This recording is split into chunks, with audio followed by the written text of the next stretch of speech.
So Meredith's here to get a look at that. Meredith, we're talking about the timing of this, Right. and for that morning commute, might get a little tricky. I know things are setting up very nicely this morning for us to get a little bit of snow, which, we are going now towards spring. So if we wrap stuff up, that'll be good news for us. But the timing of this is just annoying, right? Because trying to get out the door this morning, trying to get to work, kids are trying to get to school. But you can see it looks really active on our radar. So I was just talking with a couple people about this. What happens sometimes is we have a very dry layer of air that's right before it hits the ground. And so technically we do have some snowflakes that are being made and coming down. They're just not hitting the ground just yet. Now, we do have another surge of moisture coming in from the south. That's going to help us start to see some more snow on the radar. But I do want to zoom in and show you what it looks like. So when you're pulling out your 10 weather app and your radar, you're like, okay, what's happening? Well, there is some snowflakes up there. They're just not coming down just yet. But we will see that in the next couple of hours. And unfortunately, that's right smack dab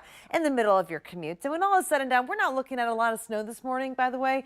You can see maybe 2 inches on the higher end, but that's going to be more southern Ohio. Think toward Athens as you head toward Hocking Hills, Piketon, even into Jackson. But regardless, because it's in the middle of your commute time, we want to make sure to give you that 10 weather impact alert. We have a big pattern change, as you can see, as we go into this week. We're going to have those temperatures start to really climb. Yes, that is a 70 as we go into the end of this week.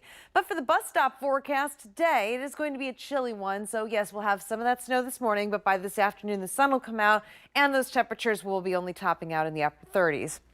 The hour-by-hour shows that snow really starts to fill in as we go through the commute and then even into the mid-morning. But by afternoon, you can see this does get pulled out. Most of the activity does stay further to our south. And then as we go into the time where you're commuting home from work, maybe our southern counties a little bit of a wintry mix or some light rain. But speaking of rain, we see a big surge of moisture and pretty warm air that pushes in. And by tomorrow morning, a few scattered rain showers out there. But by afternoon, we are going to see some maybe moderate to heavy rain and even a couple thunderstorms are going to be possible. That'll be a pretty wet second half of your Tuesday. And then by Wednesday, a little bit of clearing before we go into a very wet pattern with literally rain chances in the forecast and on the higher end every single day here. You can see that does start for us Tuesday and that will continue into Wednesday. Now, Wednesday, we might see in the afternoon some thunderstorms pop up. That's something the team will be watching.